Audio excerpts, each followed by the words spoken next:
তোমাদেরকে ক্ষমা করবেন আর তোমাদের জন্য এমন জান্নাত দিবেন যেই জান্নাত আকাশের বিশালতার জমিনের বিশালতার মতো। এই বিরাট জান্নাত তোমাদেরকে দিবেন। এই জান্নাত চিরস্থায়ী সুখ এবং শান্তি জায়গা হবে।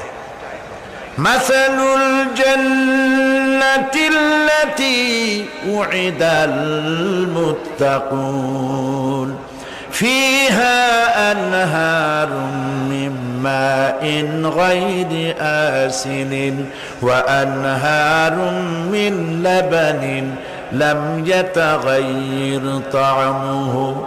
আল্লাহ পাক বলছেন জান্নাত আল্লাহ পাক ওয়াদা করেছেন মুত্তাকীদের জন্য। আল্লাহ পাক জান্নাত দিবেন যে জান্নাতের ভেতরে রয়েছে মধুর প্রস্রবণ, রয়েছে দুধের প্রস্রবণ, রয়েছে সেখানে স্বচ্ছ পানীয় পানির প্রস্রবণ রয়েছে।